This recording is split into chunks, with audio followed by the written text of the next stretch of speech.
Selamat pagi. Selamat pagi Indonesia, Salam salam Pancasila. Senang Pancasila sekali ya kembali kita bersama-sama di sini di dalam Nasional ISMI. ISMI. Nasional saya banget lah Indonesia ya gitu kan. Betul, betul, betul, betul. Ya, saya dengan Yohana Elizabeth Harjadinata. Dan saya Fransikolas. Dan pagi ini kita nggak cuma berdua. Betul, hari ini sudah bergabung bersama kita narasumber kita yang luar biasa, seorang penulis nih. Tapi penulisnya juga sudah udah senior mulai abis. canggih banget, sudah mulai merambah ke dunia digital juga, Kak. Oh iya, karena memang sekarang sudah platformnya di dunia digital. Sesuai dengan tema kita hari ini. Hidup di dunia digital. Untungnya kita tidak berdigital ya. Nggak langsung ini. Langsung ya. Tapi kalau ngobrol sama narasumber kitanya digital masih nih. Karena protokoler kesehatan Betul. masih berlangsung. Selamat pagi Kak Ghazali. Pagi Kak. Pagi kakak-kakak semua. Ya. Oh, panggilnya Mas Jali. Itu kepanggilan sayang aku. Oh gitu. Ada goyangnya kalau nggak salah, goyang Bang Jali. Oh, okay. Coba boleh dipraktekkan Kak? Susah kan duduk Kak. Oh, okay. Mas Jali, kita pagi ini juga bersama-sama dengan kita ini ada mahasiswa yang selalu setia setiap minggunya bergabung dengan kita berganti-ganti. Tapi kali ini kita ditemani oleh Akademi Analisis Kesehatan dari Malang. Jadi mereka semua bergabung dengan kita nih di platform ini mendengarkan apa yang akan kita bahas bersama-sama tentang hidup di dunia digital tentunya. Oke. Waduh. Berat. Pesertanya ini berat. sesuai banget nih dengan virtual background-nya Mas Jali nih. Iya. Berarti sama-sama kesehatan nih ya, kalau nggak salah nih ya. Tolong dikoreksi. Nah, berkaitan dengan dunia digital Kak Jali, kita kan baru saja menyelesaikan pilkada. Minggu lalu kita membahas tentang perjalanan dan keberhasilan pilkada yang tidak lepas dari dunia digital. Bagaimana sebetulnya di awal-awal tuh sempat sekali masyarakat sempat ketakutan melakukan berusaha untuk kalau memberikan saran kalau boleh nggak perlu deh ada pilkada. Tapi ternyata kita bahas minggu lalu keberhasilan itu sampai 95% yang tentunya juga tidak lepas dari pemberitahuan lewat digital. Nah, tanggapan Mas Zali sendiri satu segmen aja tentang pilkada ini bagaimana nih Kak? Satu segmen, mungkin tepatnya satu kata Bu, enaknya. Bagus. Dia irit ya, untuk saya nggak jadi pacarnya. Tapi efektif dan efisien pasti. Ini menggambarkan kesuksesan pilkada 2020 di tengah segala kendala, di segala tantangan, tapi tetap berhasil bisa dilaksanakan ya. Betul. Karena ini bisa saya ucapkan begitu karena pilkada dilaksanakan di saat pandemi COVID-19 ini sedang berlangsung. Malah saat itu Indonesia itu hampir peak tuh kalau bisa dibilang kasus COVID-nya. Tapi setelah pilkada dilaksanakan, loh buktinya malah kasus nggak semakin naik tuh. Belum ada laporan lagi hingga sekarang ini. Kayak gitu. Terus jadi bisa dibilang segala sesuatunya di saat pandemi ini tetap bisa kita kondisikan. Kita jangan mau kalah sama namanya virus corona. Bagaimanapun manusia yang harus pegang kendali di dunia ini. Wah, keren. Beda ya kalau ngomong profesional. Saya jadi ingat ada kata-kata bijak gitu ya. Hidup itu 90% respon dan 10% mengenai tentang keadaan apa yang terjadi dengan kita. Jadi tergantung respon kita seperti apa. Mau keadaan buruk pun kalau kita responnya baik, semua juga akan menjadi baik. Gitu, seperti kamu kepada saya, bukan? Oh, kita mah selalu baik. Kak Jali, ini balik lagi dunia digital. Kan Indonesia itu milenialnya bisa dikatakan setengahnya saat ini ya, berperan penting sekali. Melihat keadaan, saya bangga sih pilkada bisa berlalu dengan baik dibantu dengan salah satunya dunia digital. Tetapi kita tidak bisa pungkiri juga banyak sekali berita-berita yang hanya ditelan begitu saja, lalu dengan mudah tangan jempol menyebarkannya tanpa mengecek. Nah, tentu ada perbedaan nih. Dulu juga udah ada digital ya Kak ya, kan masih mencari data, walaupun ke perpustakaan juga ada di digital ya. Tapi kan sekarang tuh digital kalau saya bilang udah seperti baju gitu, nempel dalam kehidupan sehari-hari kita. Nah, bagaimana sih tanggapan Kak Jali ini dari proses yang dulu ke digital sekarang dengan anak-anak milenial khususnya? Oke. Sebenarnya kalau digitalisasi di Indonesia itu super cepat, Bu. Jadi bisa dibilang super cepat. Saya agak membuat sebuah kutipan by Jali lah gitu. Jadi di Indonesia ini sekarang digital itu sudah bukan seperti baju sebenarnya, Bu, tapi seperti nafas. Wow. Iya, kita bisa buktikan. Saat bangun tidur yang dipegang handphone. Nggak ada. Terus saat kita di kamar mandi, nah kita saat bersemedi di kamar mandi, sambil dipegang handphone. Lagi ngopi pagi hari, yang dipegang handphone. Sampai makan dan rapat pun, nah di kantor kita masing-masing atau dimanapun ya handphone selalu ada. Makanya dari itu handphone ini sebenarnya sih digital ini bukan lagi baju ya, tapi sudah merupakan nafas hidup manusia Indonesia, khususnya kaum milenial. Karena dan itu terjadi di tempat saya kerja juga. Teman-teman saya, tim saya itu sekarang bisa dibilang 80% teman-teman dari generasi milenial. Nah, mereka saat rapat koordinasi, saat meeting, ya tetap aja dia masih bisa sambil bermain handphone, sambil ngetik cek di CMS, sambil update berita, tapi sambil rapat. Nah, multitaskingnya luar biasa. Iya, multitaskingnya ajaib banget. Saya aja sampai heran, dan saya tidak pernah melarang dia untuk tidak memegang handphonenya, karena emang dunianya sudah seperti itu. Beda dengan saya manusia generasi Z mungkin ya. Kalau diminta multitasking 2 aja sudah top banget deh. Nggak sampai 3, saya udah nyerah kalau sampai 3. Nah, tapi ada sisi negatifnya juga nih mengenai si digital ini sekarang sudah menjadi nafas hidup manusia Indonesia, khususnya generasi milenial. Generasi milenial karena saking cepatnya masuk digitalisasi di Indonesia, apalagi pas pandemi masuk, kita semua di dalam tanda kutip dipaksa untuk masuk dan hidup di dunia digital dalam segala banyak aspek, itu membuat kontrol terhadap dirinya sendiri untuk mendapatkan informasi atau mendapatkan sesuatu dari digital itu tidak ada kontrol, karena mereka tidak tahu apakah benar informasi tersebut, apakah benar apa yang dia terima tersebut. Nah, ini salah satu contohnya, beritanya ini baru saya turunkan, ini mengenai delirium sebagai salah satu gejala COVID-19 baru. Padahal delirium itu bukan gejala COVID-19 baru, itu sejak awal pandemi. Kalau kita rajin baca jurnal NCBI itu atau dari CDC, itu sudah diungkapkan oleh para ahli. Nah, lucunya, ini ada lucunya lagi nih. Mungkin kakak-kakak di studio di sana pernah menerima mengenai infografis tentang delirium gejala baru COVID-19. Udah pernah belum? Untungnya belum. Nah, untungnya belum. Dan ternyata itu bukan buatan pemerintah. Oke. Bukan buatan Satgas COVID-19, bukan. Nah, itu dibantah juga oleh Prof. Wiku sebagai juru bicara Satgas Nasional COVID-19. Nah, kenapa dia bisa ada? Terus kalau ada sih semua orang bisa bikin ya infografis, tapi gimana bisa masifnya itu menyebar? Nah, itu tadi karena tidak ada kontrol gitu loh, tidak ada kontrol, dia tidak bisa membedakan, oh ini loh informasi yang benar, oh ini loh yang harus saya share. Nah, itu sih intinya, Bu, yang harus kita kelola nih sebagai manusia digital baru di masa pandemi COVID-19 seperti sekarang ini. Untuk masalah kesehatan, bayangkan kalau masalah-masalah politik main asal sebar karena kita pro-nya dengan yang kelompok gitu kan. Nah, itu kan bisa menjadi sesuatu yang bisa mengacaukan banyak hal. Jadi sekarang sih yang harus dipenjara itu pikiran, mata, dan jempol, Bu. Ya, kalimat terakhir tuh jempol paling seru. Pikiran, mata masih oke deh. Jempol itu tuh yang seru. Mengendalikan jempol hanya butuh 1 detik, tapi berdampaknya dominonya besar sekali. Dominonya sangat sekarang periksanya agak berubah dari mulutmu harimaumu, dari jempolmu harimaumu. Iya, jempolmu adalah trap sebenarnya. Ya. Oke. Trap. Karena kan kita sekali buka platform apapun di digital, contohnya sosial media yang paling dibukanya itu paling banyak di Indonesia sekitar hampir 80%. Ya. Nah, itu kita kalau udah masuk ke situ, kita seolah-olah kan di trap.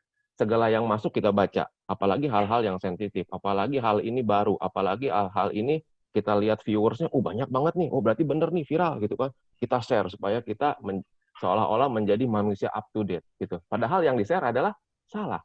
Nah, apa jadinya tuh jika yang di-share salah, terus yang diterima banyak orang, terus dipercaya oleh banyak orang?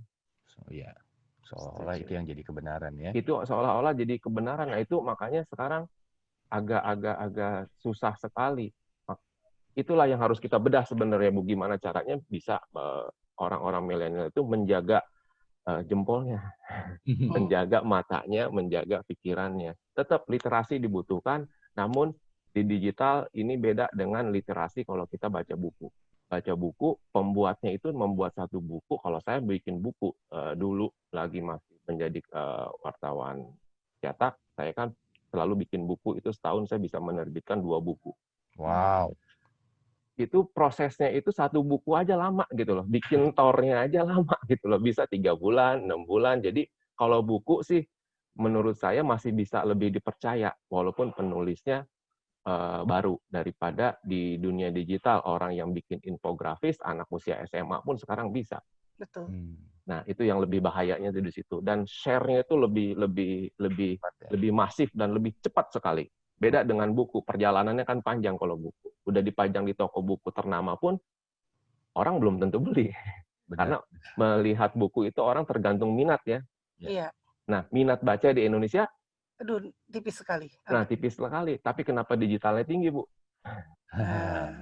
Sama-sama dibaca dong, Bu. Mereka bisa membawa kalimat awal itu menjadi kalimat yang memiliki nilai penasaran tinggi. Gimana menurut Kakak? Benar nggak? Clickbait. Ya, bisa. Itu salah satu trik di dunia digital, apalagi di dunia jurnalis, itu membuat artikel, itu tujuannya kan bukan untuk dirinya sendiri dibaca, tapi supaya banyak dibaca oleh orang. Nah, para jurnalis, saya tidak membicarakan penulis, Bu, ya, karena jurnalis sama penulis beda. Kalau jurnalis adalah bekerja di media massa, kalau penulis dia bisa siapapun, dia posting panjang-panjang aja di Facebook, bisa jadi penulis kayak gitu, penulis digital. Nah, kalau jurnalis seperti itu, tapi jurnalis punya rem. Apa yang disajikan oleh dirinya itu harus pertama sesuai dengan fakta dan data. Juga harus ada sumber rujukannya.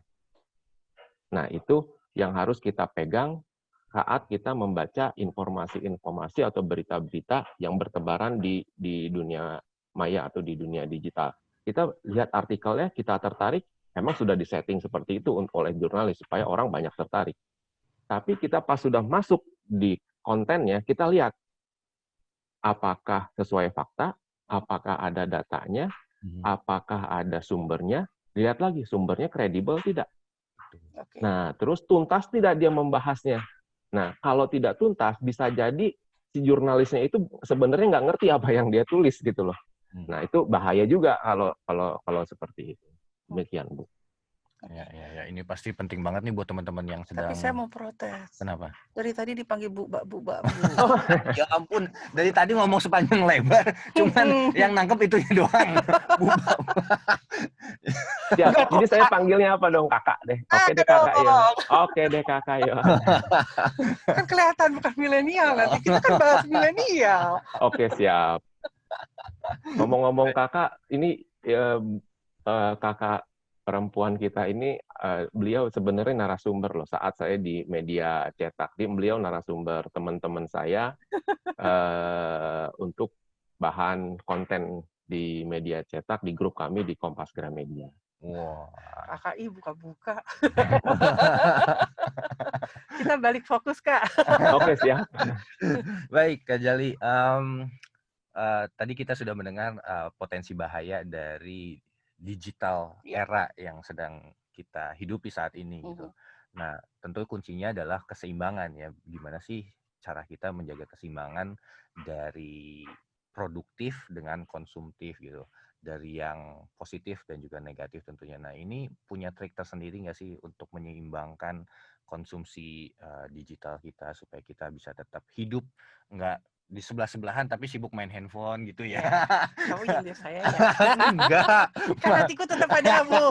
Kata kakak kan boleh multitasking. Atau misalnya ya itu multitasking tapi ya itu karena pastinya tentunya ada gimana ya, ada attention craving gitu. Kalau kita kan pengen diperhatikan ya, sebenarnya itu salah satu kebutuhan dasar manusia gitu. Tapi justru ini jadi sesuatu hal yang agak apa ya, agak kurang Miris jelas nih jadinya batasnya ya. ya di dunia digital dan juga dunia yang sesungguhnya seperti saat ini.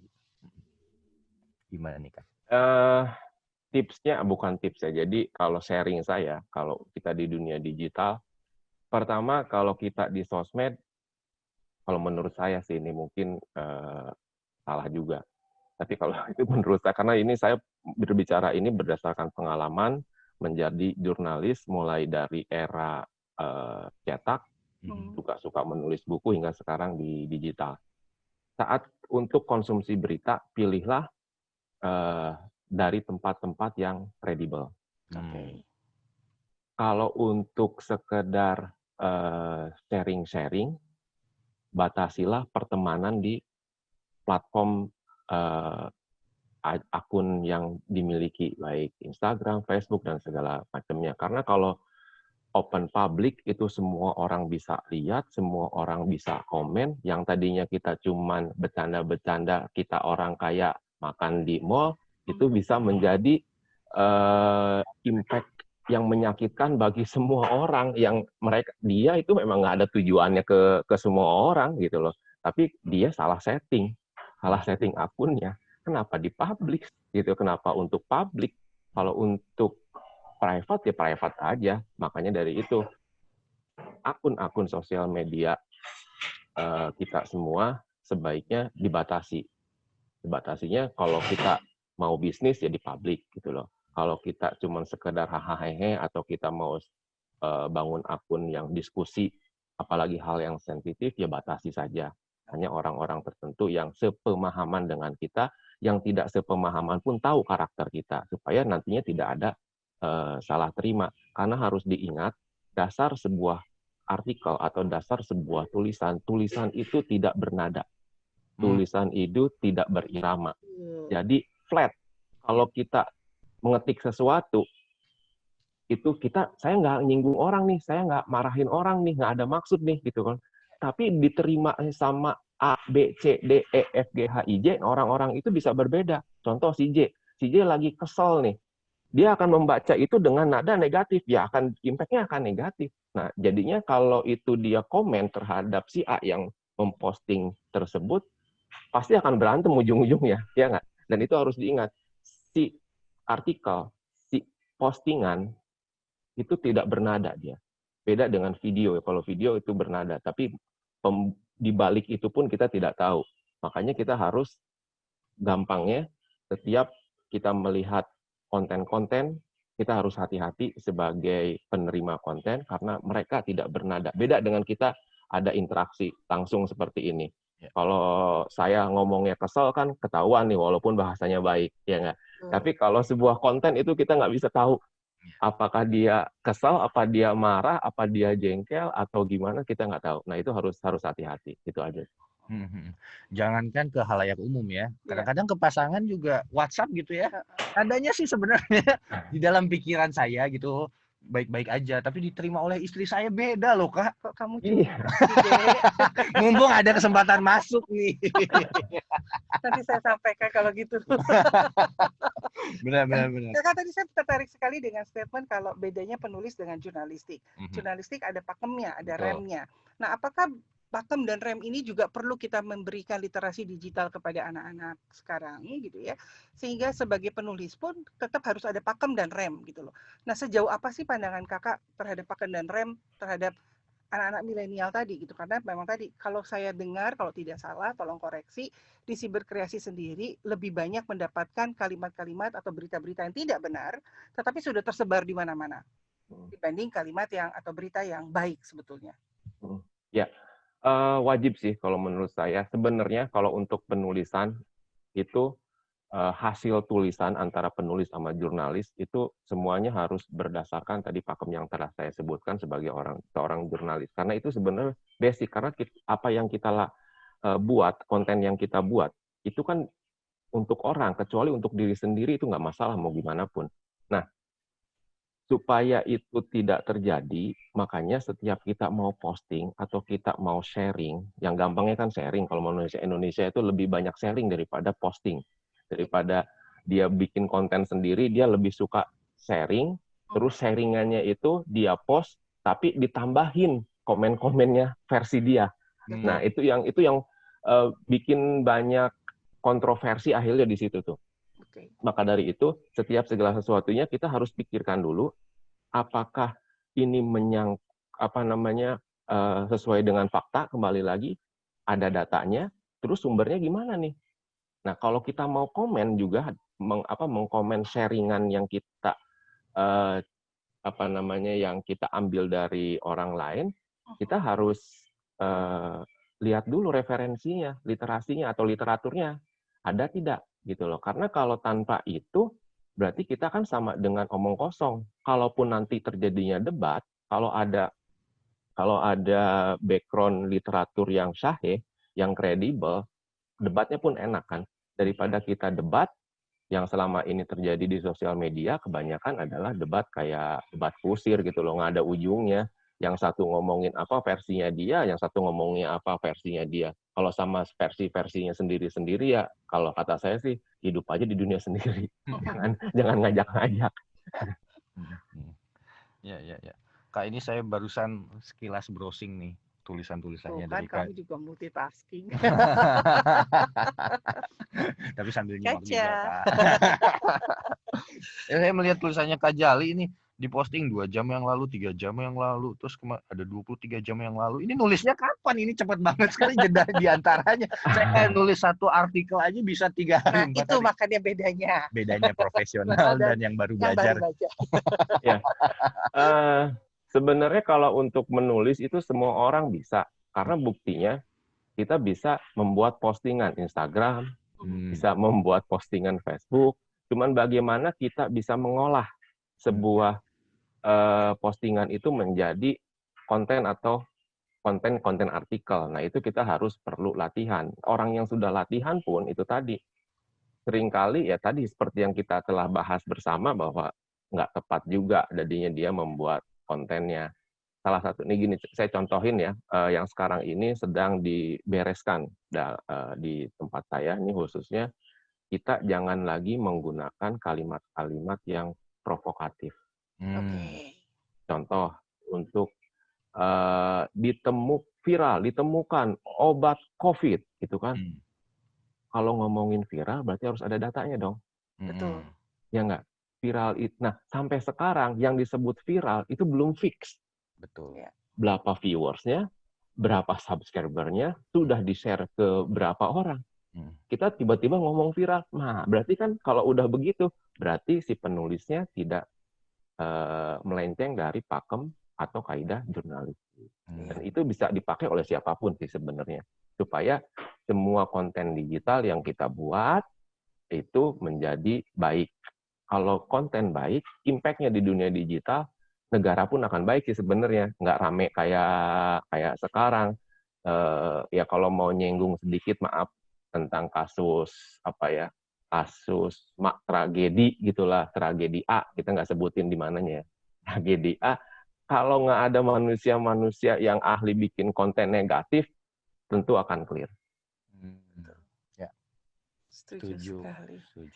Makanya kita mesti memutuskan dulu impact seperti apa yang akan kita itu tadi, capai. Memenjarakan pikiran dan hati dan jempol. Ya kan, pikiran, hati, dan jempol. Jadi itu memang penting sekali itu 3 tadi ya Kak ya. Nah, terkait dengan yang Kakak sampaikan, jadi artinya kita memang perlu sekali dibekali. Dan ini adalah proses tanggung jawab tidak hanya dari pemerintah pusat, juga turun kepada semua lini ya. Orang tua juga. Orang tua dari yang paling terkecil ya, unit terkecil keluarga. Orang tua bagaimana mungkin dirinya sendiri harus menjadi contoh. Karena tanpa kita sadarin, ya itu tadi gitu ya. Kak, saya setuju. Sudah bukan baju tetapi menjadi nafas. Karena gini, bukan hanya bangun tidur. Pada saat duduk bersama di dalam keluarga, masing-masing juga pada pegang handphone masing-masing. Dan itu orang tua yang kasih contoh. Orang tua memberikan handphone supaya anaknya makan tenang, gitu ya. Aduh, saya kena nih. Tancap ya. Oh. Nah, ini kan sudah menjadi budaya gitu, dalam tanda kutip ya, budaya. Nah, bagaimana sih, apakah kita bisa juga membudayakan literasi digital dengan positif, seperti kita membudayakan pada saat COVID hadir. Kita cuci tangan, pakai masker, pakai face shield, itu kan sesuatu budaya yang dibentuk dengan proses kejadian. Apakah memang harus dulu dihajar dengan berita-berita yang membudayakan akhirnya di literasi digital, Kak? Ya, sebenarnya sih dunia digital Indonesia ini kembali lagi tadi seperti apa saya sebutkan di awal. Indonesia itu terlalu cepat, Kak, Betul. masuk dunia digital. Awal-awal media masuk digital aja itu sekitar tahun 2015, 2010, mundur lagi 2000, tahun 2000-an itu belum, 2005 lah paling 2005. Nah, itu bisa dibilang media itu serba salah tuh di awal-awal media digital itu. Menulis begini, nggak ada yang baca. Menulis begitu, nggak ada yang baca. Tapi masuk sosial media, kenapa laku? Diolah dong, ya nggak? Sebagai jurnalis, karena kan jurnalis itu jiwanya investigatif. Diolah, ini kenapa nih? Oh, maunya begini. Makanya dulu lagi awal-awal digital di Indonesia 2010-an. Nah, itu kan kita sering nemukan. Wow, wah judulnya tuh, ya nggak? Wow, si A terkena apa gitu kan? Ternyata terungkap bahwa dia adalah seorang apa. Nah, bahasa-bahasanya, wow, terungkap dia adalah. Nah, itu kan bahasa-bahasanya apa ya? Rasanya sih kalau saya nggak boleh ngomong negatif, rasanya gimana tuh Bu kalau kita mendapatkan berita seperti itu? Kita pasti akan klik dong. Karena apa? Dia mengandung unsur tadi provokatif. Betul. Mengandung unsur provokatif. Itulah yang harus kita benerin dulu sebenarnya tuh. Gimana caranya? Yuk, kalau posting itu jangan hanya pengen banyak dibaca, tapi pikirkan juga impact-nya. Emang nggak semudah menulis memikirkan impact itu, nggak semudah menulis, butuh latihan. Ya minimal kalau kita di benak kita itu, oh saya mau nulis viral nih, si B ditangkap gitu kan, tapi nggak ada faktanya, lebih baik jangan ada dulu deh, tunda dulu gitu kan. Toh kamu pun kalau viral nggak dapat apa-apa, nggak jadi apa-apa, kalau menyalahi undangan malah ditangkap. Benar. Nah, begitu sih. Oke. Ini penting banget nih buat teman-teman yang di Malang ya, analis kesehatan Malang. Jadi kalau misalnya nulis ya memang harus ada pakemnya, harus ada rujukannya, datanya. Seperti kalau kita bikin skripsi atau tesis, kan kita sudah dilatih bagaimana mencari data dengan sumber-sumber buku-buku yang terpercaya. Nah, ini juga berarti harus mencari data dari berita-berita yang terpercaya. Jangan cuman kira-kira, oh ini kayaknya bener nih, gitu ya. Padahal dia tidak cek secara detail lagi, apakah ini berita itu keluar dari sumber yang terpercaya, dari kepemerintahan pusat, dari yang bersangkutan tentunya dengan berita tersebut. Nah, Kak Jali, tadi kan dikatakan Indonesia terlalu cepat, sama seperti pada saat kita demokrasi. Kebablasan demokrasi. Dulu kita pernah bilang seperti itu, pertama kali demokrasi. Tapi sekarang masyarakat kita sudah mulai banyak belajar dan saya melihat begitu banyak perubahan dari pertama kali demokrasi dibuka sampai hari ini gitu ya. Nah, demikian juga dengan digital. Mungkin karena saya dari dunia pendidikan, yang paling saya terasa adalah, mohon maaf gitu ya, banyak yang generasi, saya nggak mau bilang generasi saya ya, walaupun iya, itu gaptek sebetulnya. Generasi kolonial. Kelas kamu. Nah, terus terang gaptek, pakai handphone yang udah canggih kayak apapun cuma bisa pakai 212 aplikasi gitu. Demikian juga dengan pengajar gitu ya. Bagaimana mereka bisa memberikan ilmu, tapi kalau mereka sendiri juga dalam tanda kutip mungkin masih sangat limit pengetahuan tentang teknologi atau digital sendiri. Nah, peran apa sih yang perlu kita sama-sama gerakan gitu? Yang tentunya tidak hanya selalu teriak, oh pemerintah pusat dong gitu loh. Kira-kira menurut Mas Jali apa? Atau mungkin sudah ada sebetulnya yang dilakukan oleh berbagai komunitas atau mungkin dari grup-grup tertentu? Ya, sebenarnya kalau kita masuk ke ranah pendidikan, seorang pengajar, kita bahas pengajar ya, bagaimana bisa memberikan edukasi yang baik terhadap muridnya atau bisa memberikan materi kepada muridnya. Lagi zaman saya, materi di sekolah itu membosankan. Apalagi saya tipe manusia yang tadi aktif, ya nggak? Jadi harus by project gitu loh. Sementara zaman saya sekolah nggak ada tuh by project, yang ada duduk diam dengar beres. Oke. Nah, sebenarnya sekolah by project itu bisa kita masukkan sekarang di zamannya digital, sekolah online seperti sekarang ini. Jadi sebenarnya guru, kalau menurut saya, sudah harus mau mencoba berbagai macam aplikasi yang ada di digital. Saya nggak nyebutin sumber aplikasi ABC ya. Ya. Semua itu ada sumbernya. Ada, bisa kita download lah pokoknya dengan mudah dan cepat. Semua ada aplikasinya. Kita bisa melakukan itu dengan mudah kok, karena teknologi itu sebenarnya bukan untuk menyusahkan, tapi untuk mempermudah. Ya nggak? Contoh, saat pertama kali saya jadi jurnalis, itu saya menjadi jurnalis TV di magang di TVRI Bandung. Untuk ngedit sebuah video, tayangan berita video, itu alatnya gede banget. Terus saya ngelihatnya aja pusing. Aduh, saya harus belajar, udah sekolah 7 tahun, terus harus belajar begini lagi berapa tahun nih, tombolnya banyak, gitu kan. Udah nggak kepikiran saya bisa ngedit tuh, Bu, ngedit video. Kalau sekarang kita tinggal unduh, banyak kok itu apps-apps yang untuk editing video gratis, kalau bayar pun nggak seberapa, dan mudah gitu loh, mudah sekali. Coba kalau kita mau mengajar misalkan anak SMP, anak SMA atau mahasiswa, apalagi anak TK, guru supaya untuk mempermudah dia, bikinlah dia video, dia lagi nerangkan, terus ujung-ujungnya silahkan murid-murid berkreasi, membuat proyek apa, kayak gitu loh. Nah, itu kan bisa. Ngedit video sekarang di handphone aja, sekarang bisa gitu loh. Bisa dengan mudah gitu loh, nggak usah kursus lagi, di situ ada tutorialnya. Tapi kalau lagi-lagi, kalau pendidik nggak mau mencoba, ya susah juga ya, Bu, kalau nggak mau mencoba. Karena di dunia digital itu kuncinya harus dicoba. Kalau nggak dicoba, kita nggak tahu apa yang akan terjadi. Mencoba. We never know if we never try. Benar. Ya, betul. Sama-sama. Saya juga tipe orang yang kalau misalnya mau mulai sesuatu tuh kebanyakan mikir gitu. Nggak jalan-jalan. Nggak jalan-jalan, tapi sebenarnya mulai aja dulu. Menulis juga mulai aja jadi dulu. Jadi ini kamu menasihati dirimu. Iya, benar. Kadang-kadang kita kan harus menasihati diri sendiri ya, self-talk gitu. Ayo dong. Lebih susah, maksudnya lebih gampang mengarahkan mobil yang sedang jalan daripada mobil yang terparkir gitu. Mobilnya apa dulu, Kak? Ini bukan ngomongin mobil, Kak. Ini nih. Apalagi kalau kita bicara dengan mobil juga sekarang sudah terintegrasi dengan digital. Nah, kan?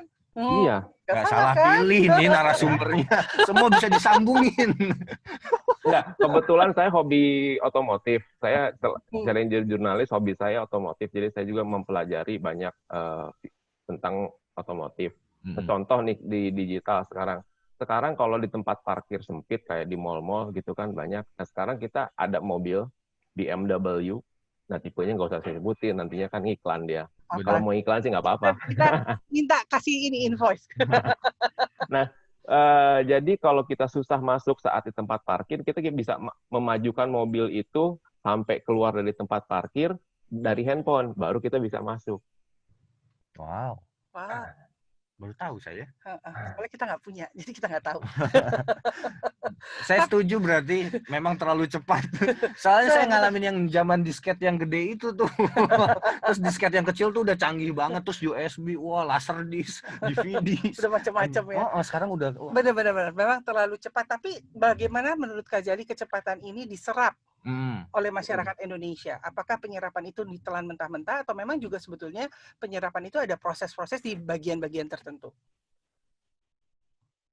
Kalau sejauh ini masih banyak yang ditelan mentah-mentah, khususnya di dunia di digitalnya itu segmennya sosial media. Nah, karena di sosial media itu yang paling gawat. Tapi kalau kita direct, langsung kita menerima informasi, kita mau baca apa? Misalkan baca media A atau media B, gitu kan. Nah, itu akan lebih bisa dipertanggungjawabkan gitu loh. Tapi masih kurang banyak orang yang seperti itu. mungkin mereka juga masyarakat masih bingung. Ini namanya media itu kalau zaman dulu zaman cetak kan bisa nyebutin minimal orang-orang tuh paling tidak bisa nyebutin 5 media. Betul. Gitu loh. Kalau sekarang yang dia sebutin adalah kurator, bukan medianya. Oke. Contoh aplikasi untuk baca berita, misalkan aplikasi A gitu kan, aplikasi B banyak. Nah, dia dapat berita dari mana? Dari A gitu kan. Pas saya lihat, lah ini sih yang beritanya dari saya ini gitu ya. Tapi dia nggak kenal saya gitu loh. Nah, itulah lucunya di sosial media, makanya tadilah harus apa ya? Harus self controlnya harus bagus. Terus kita di sosial media tipsnya tadi harus apa ya? Harus pandai-pandai lah mengolah pikiran, mata dan jempol. Terus kalau mau mencari informasi sekarang ini sebenarnya jangan dari sosial media, informasi yang kredibel maksud saya ya, baik dalam segmen apapun. Langsung aja kita percaya dengan apa media A, B, C, langsung aja masuk ke situ. Oke. Kalau media tersebut kredibel, pasti dia akan memberikan informasi yang benar dan dia mau bertanggung jawab, baik dia salah maupun benar.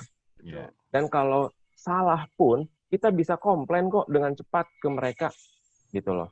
Tapi kalau kita bacanya dari tempat-tempat tadi, platform-platform kurator yang tadi saya sebutkan, nah itu dia nggak akan mau bertanggung jawab, bukan saya yang bikinnya. Itu saya hanya menyajikan, saya hanya mengumpulkan, namanya agregator. Saya cuma mengumpulkan dari sekian banyak media massa yang ada di Indonesia, saya sajikan kepada Anda, kayak gitu. Kalau mau nyalahin, salahin lah yang bikin, gitu kan. Maksud tujuan dari itu apa ya? Sehingga orang itu bisa menjadi satu profesi pekerjaan mengumpulkan gitu loh. Oh, agregator. Itu bisnis informasi. Jadi dia membangun sebuah bisnis informasi, tapi dia tidak membuat kontennya. Dia hanya mengambil konten-konten dari kreator konten, dia kumpulkan, lalu dia sajikan ulang. Semakin banyak orang yang mengunduh aplikasinya, semakin orang banyak yang baca dari tempatnya, walaupun bikinan orang lain, nah itu dia akan dapat value dari situ. Dia akan dapat iklan lah dari situ. Otomatis kalau udah iklan, ujungnya kan penghasilan. Gitu. Nah, tapi kan gini ya, kalau kita berbicara Undang-Undang ITE, jelas sudah ada undang-undangnya, pakemnya, bagaimana kita harus menulis, tidak boleh merugikan, ada syarat dan segala macam. Apakah tidak ada undang-undang untuk hal demikian, Kak? Agregator. Nah, dalam tanda kutip kan sebetulnya dirugikan adalah si penulis atau jurnalistik tersebut gitu ya, atau yang memberitakan berita yang dari awalnya. Sebenarnya jurnalis itu nggak terlalu di medianya, kita nggak bisa ngomong jurnalis kalau udah masuk agregator. Media yang kreator konten diambil oleh agregator, terus dibaca oleh masyarakat yang mengunduh yang mengunduh aplikasi agregator tersebut, si medianya tetap dapat traffic. Oke.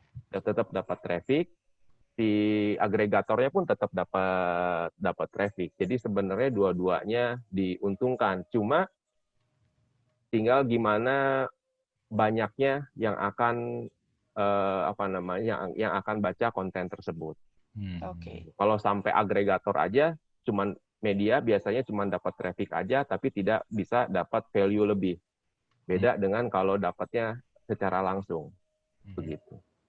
Baik. Menarik ya, menarik. Ada sesuatu pelajaran baru yang kita selama ini, saya pribadi tidak paham, hari ini saya diajari lagi. Ya, bagaimana ternyata kedua-duanya sebetulnya saling menguntungkan, walaupun sebetulnya sebaiknya tadi kan tetap disarankan ambillah kepada pusatnya gitu. Kalau mau minum, ambil air dari gunung, kejauhan kali ya Kak, nggak ada hubungannya ya Kak? Ada. Bisa dihubungi. Yang penting yang di gunung juga tetap diuntungkan dengan pohonnya tidak mulai kemana-mana. Kak, kita intermezzo Kak, biar nggak tegang. Oke. Ya betul sih, betul. Kak, aku tuh kemarin sempat nonton satu film dokumenter, Social Dilemma judulnya. Nah, ini juga berkaitan dengan dunia digital nih, di mana di saat kita menggunakan sosial media atau segala hal yang berbau digital, kita dihadapkan dengan psikologi kita sendiri, di mana psikologi kita sendiri melawan diri kita, di mana kita terperangkap seperti Kak Jalita disebutkan gitu. Kita buka sosial media satu aja, akhirnya yang tadinya cuma pengen lihat-lihat, tiba-tiba sejam, 2 jam, 3 jam. Dan isu kesehatan mental ini menjadi sangat penting. Nah, untuk mengatasi itu semua, kira-kira untuk anak-anak muda nih, gimana sih caranya supaya tips yang lebih spesifik gitu ya, yang kan karena kita Intinya masih mengeremnya itu gimana gitu ya ya, untuk menerapkan tanpa tidak batasnya itu. sadarnya batasannya kan. Waduh, itu belum sampai sekarang saya belum pernah membaca studinya juga. Yang studinya belum, apalagi studinya aja belum, apalagi risetnya kan. Saya belum pernah membaca gimana caranya. Biasanya kan itu, nah kakak yang di sebelah nih, yang lebih tahu tuh. Itu kan namanya psikososial kan. Psikososialnya itu saya belum baca tuh studinya, jadi bingung saya ngomongnya. Tapi kalau saran kakak dari ya besok ya buat kementalan, kesehatan mental di dalam dunia sosial media. Ayo kasih judul. Bisa Bu bikin tulisannya Bu, sini. Ini membuktikan juga berarti apa sih integritasnya Kak Jali ini bagus banget. Kalau misalnya dia belum benar-benar paham, belum menguasai, nggak ada sumber rujukannya, nggak akan mengeluarkan statement ya. Bagus sekali. Iya. Keren Kak. Karena bahaya kalau sekalinya itu. Apalagi ini didengar se-Indonesia ya Kak. Iya, aduh bahaya deh. Apalagi urusan psikologi, kesehatan. Wah itu kalau menurut saya paling bahaya. Contoh, kalau untuk misalkan, nah ini nih, salah satu bukti nih ya, salah satu bukti. Pernah dengar nggak vaksin bisa membuat anak autis? Pernah. Iya. Pernah, dan itu adalah hoax terbesar di berita kesehatan. Yang nulis sedih, yang mengungkap yang menyantumkan itu pertama kali sedihnya di jurnalnya Lancet. Oke. Dan ternyata salah. Setelah ketahuan salah, masuk persidangan di Inggris, nah akhirnya pemretnya dipecat. Iya. Berarti memang seorang pemret memiliki peranan penting ya. Tidak bisa 100% percaya kepada yang biasanya memang betul gitu, tapi sekali-kali bisa juga kecolongan gitu ya Kak ya. Iya. Apalagi Lancet kan jurnal. Ya. Dimana sekarang ini karena semuanya serba digital, semua serba cepat, sekarang tuh lebih penting lebih cepat daripada lebih maksudnya yang benar gitu. Iya soalnya kan sekarang pengen pokoknya yang paling ya, duluan mengabarkan gitu. Karakter milenial konon senang yang instan-instan, artinya yang cepat-cepat. Jadi kalau Kak Jali bilang harusnya riset, harusnya ini mungkin itu menjadi itu tadi kalau kita jadi ngomongin psikologi sih. Kepancing saya. Jadi memang bagaimana akhirnya peran seseorang itu balik lagi ngerem diri itu, kalau menurut saya nih ya, correct me if I'm wrong, dimulai dari hal yang kecil dulu. Gitu. Kalau kita sudah terbiasa dengan hal yang kecil, maka menjadi hal yang besar pun akan menjadi mudah. Contoh, ini kan hal yang besar untuk media sosial. Ya tadinya nggak ada, itu tadi kebablasan, enak ya nikmat gitu loh. Tapi membatasi kalimat nikmat, tahu kapan mesti memberhentikan pikirannya untuk stop dan melakukan tindakan. Itu sih kuncinya ya Kak. Ya. Betul. Pokoknya gini, saya ngomong di ranah kesehatan ya, karena saya di jurnalis kesehatan. Jadi saat kita contoh membaca dari sebuah platform media digital apapun, baik sosial media atau yang apapun deh pokoknya, kita lagi membaca, pastikan kita membaca itu nggak mungkin kita seperti nonton. Kita agak mikir gitu kan, kalau membaca itu agak mikir. Nah, saat kita ada curiosity di situ, kita langsung stop aja dulu. Nah, kita cross check. Betul. Kita cross check. Bahasa orang sekarang googling gitu kan. Nah, tapi hati-hati. Untuk googling bidang hal-hal kredibel itu tidak semudah menggoogling mencari tahu siapa artis yang cerai bulan ini. Nah, kita harus tahu ilmunya. Nah, kembali lagi untuk kesehatan, kita harus tahu ilmunya. Misalkan kita mencari obat batuk. Kemungkinan yang kita baca itu tidak kredibel di awal-awal. Tapi kalau kita carinya dengan bahasa Inggris, nah itu kita akan mudah menemukan berita-berita atau konten-konten dari yang kredibel. Itu dari jurnal, dari hasil-hasil studi, dari website-website hasil penelitian atau website-website university di luar maupun di dalam Indonesia. Jadi jangan pas saat Google pun jangan bagaimana obat untuk diare. Itu nggak akan ketemu tuh yang kredibel. Yeah. Gitu. Tapi kalau kita carinya dengan pakai bahasa Inggris, kita akan menemukan hal-hal yang kredibel. Gampangnya, kalau yang kredibel, kalau saya di kantor tuh selalu ngomong, apa sih yang membedakan? Saya pernah ditanya sama wartawan milenial nih, apa sih yang membedakan sumber kredibel atau enggak? Gampangnya gini, kalau di website tersebut masih .id atau .com, kita harus banyak yang dipelajari. Tapi kalau di website itu .org, nah itu kemungkinan dia kredibel. Tapi kalau kamu nyarinya dari NCBI, dari Lancet, dari CDC, dari WHO, dari Mayo Clinic, dan dari AAP, atau dari drugs.com, nah itu kredibel yang kamu akan dapatkan. Tinggal kamu pilih, mau googling atau langsung ke mereka. Ya. Wow. Aku pernah tuh ikut kalau misalnya berobat gitu ya ke dokter, si obat, resep obat, aku cek dulu ke drugs.com. Ini masih boleh nggak misalnya di negara-negara yang lebih maju dan peraturan lebih baik gitu. Karena seringkali kan di peraturan yang lebih baik, kadang-kadang obat yang sudah tidak boleh juga masih boleh gitu. Nah ini juga mesti jadi mungkin PR kebiasaan yang mesti dimulai oleh masyarakat Indonesia ya, karena ke dokter tuh bukan cuma sekedar minta obat gitu. Tapi juga tidak dipungkiri ya Kak, ya menurut pengalaman, dan ini balik lagi karena saya juga berdasarkan data yang saya lihat, tapi saya tidak sebutkan, banyak sekali yang orang tua itu sekarang menjadi merasa dirinya lebih pintar daripada dokter karena tadi kena lagi nih, ini emang sentimen atau gimana? Edisi khusus Kak. Ya kayaknya tuh ke dokter udah, dok anak saya sakit X gitu kan, ini kan obatnya begini-gini, jadi sebetulnya ke dokter buat apa gitu kan, jadi dokter yang kasih tahu juga kayaknya mentah gitu loh. Nah ini menjadi fenomena karena digital tadi ya Kak ya? Ya betul, itu banyak dari teman-teman dokter, saya juga banyak yang mengeluhkan itu bukan pertanyaan baru sebenarnya Bu Kak. Jadi teman-teman dokter saya gitu kan, dia banyak, Li katanya kan, kemarin gue dapat pasien nih, sekali 3 loh. Itu yang diajuin semua tulisan lu gitu kan. Waduh, yang mana saya baca? Emang salah tulisan saya? Enggak sih. Cuman gue gedeknya pasiennya kok sotoy katanya kan. Oh iya, dari situ saya mikir, saya baca lagi tulisan saya. Walaupun tulisan saya tidak salah, tapi saya lupa mencantumkan bahwa kita walaupun tahu, kalau bukan dokter, kita tidak bisa mendiagnosis. Yang bisa mendiagnosis secara klinis adalah dokter. Kita nggak tahu. Karena seseorang, misalkan demam, apakah harus dikasih obat, saya nggak nyebutin merek ini ya, obat ibuprofen, paracetamol, dosisnya segimana, nah itu kan hasil diagnosa dokter. Yang dia pelajari kan, yang dia pelajari selama kuliah. Gitu loh. Kalau orang cuma sekedar baca, itu nggak akan sampai bisa sejauh itu. Kapan si orang ini perlu paracetamol, kapan orang ini perlu ibuprofen, dosisnya harus bagaimana, kapan harus dinaikkan, gitu kan? Kapan dia harus masuk ini sudah masa kritis sehingga nggak boleh pulang, harus dirawat, kan gitu kan?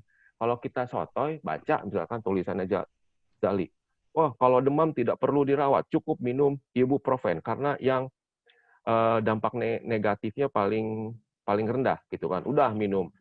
Ternyata dia punya step. Nah, gimana tuh urusannya? Dia udah seminggu gitu loh. Nah, akan kacau gitu loh. Jadinya akan kacau. Yang akan dirugikan adalah dirinya sendiri. Gitu kan. Kita berbekal pengetahuan informasi kesehatan atau medis ke dokter itu bukan untuk sotoy sebenarnya, tapi untuk mendapatkan hal yang terbaik untuk kita. Gitu. Misalkan kita alergi obat tertentu, gitu kan. Saat dokternya ngasih, dok, saya ini punya riwayat alergi obat A, gitu kan. Bagaimana dok? Oh iya, berarti saya harus ganti dong, gitu kan.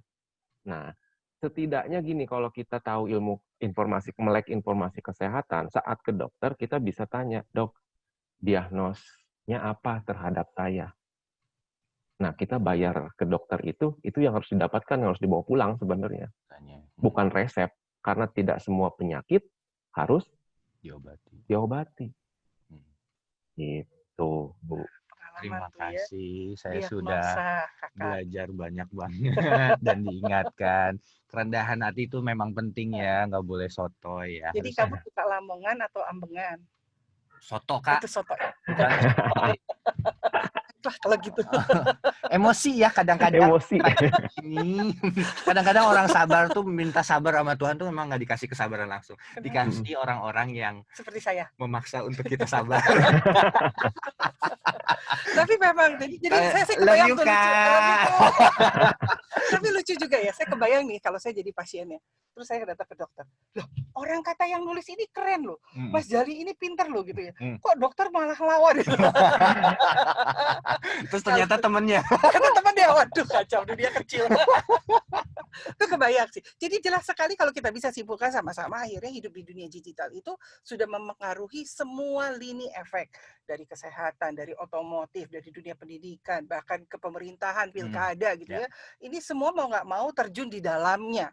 Nah, menurut Kak Jali, bagaimana sih perkembangan ini untuk tahun mendatang? Dulu kita hanya tahu 2G, 3G, 4G. Bahkan sekarang sudah ada 5G sebetulnya. 5G. Yang nemuin orang Indonesia pula. Kenapa, Kak? Oh ya? Nah, 5G itu dari orang Indonesia, kalau saya nggak salah ketahui ya. Keren. Ya, itu udah 5G. Kita masih belum. Kita masih 4G di Indonesia ya. Nah, 4G juga lap di Indonesia. Curhat lu dia. Saya mau nanya providernya apa. Jangan. Saya masih mencintai punya dalam negeri, Bu. Jadi saya menggunakan internet di rumah pun yang produk dalam negeri. Asik. Nah, menurut Kakak pandangan ke depan gitu ya, dengan berkembangnya begitu pesat 5G gitu loh, akan ada arah ke AI nggak sih sebetulnya? Artificial intelligence. Ya. Bisa, Bu. Bisa.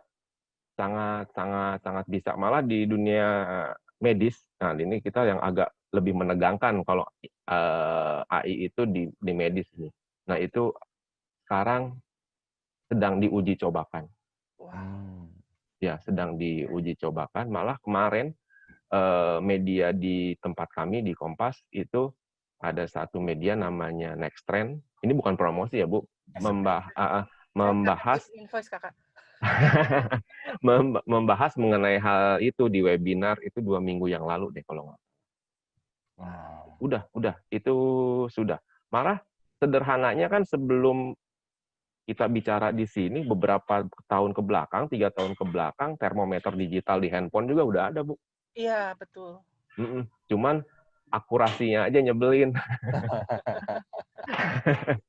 Tapi nanti pengembangannya sih akan bagus sih, akan bagus karena sebenarnya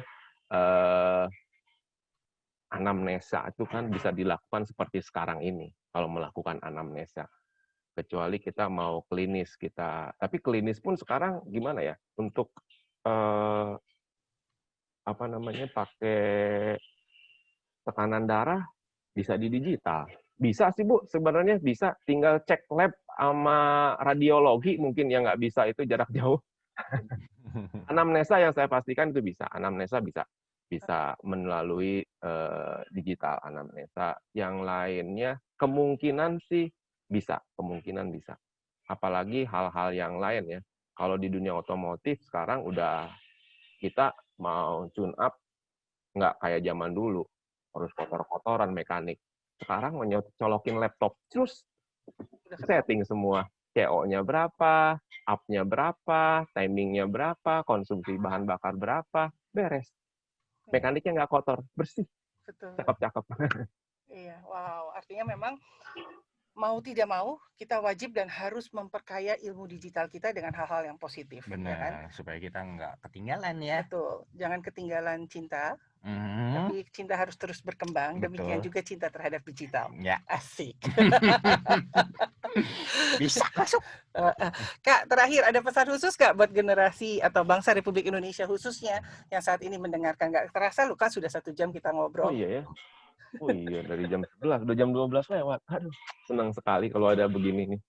Oke, jadi pesan saya tadi, jaga pikiran, jaga mata, jaga jempol.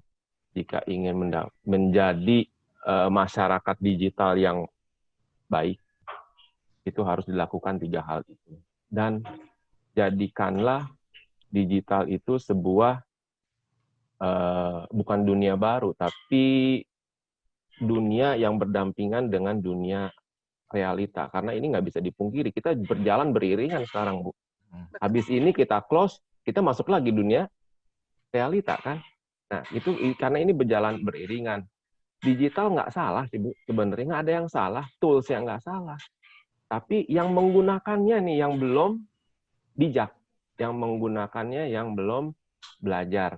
Karena kita baru masuk dunia digital, tapi begitu cepat sehingga udah bisa menerima segala macam bentuk digitalisasi yang wow, gitu kan? Ya kita learning by doing aja deh kalau sekarang sih. Seperti saat seperti anak, milestone anak kalau bahasa psikologi. Nah, ikutin aja deh. Tapi tetap ada yang mengarahkan. Nah, acara-acara seperti ini nih yang menjadi orang tua bagi teman-teman milenial. Acara-acara seperti ini adalah orang tuanya teman-teman milenial yang kalau kita anggap sebagai lagi menjajaki milestone-nya di dunia digital. Wow, terima kasih Keren, banyak. very well said.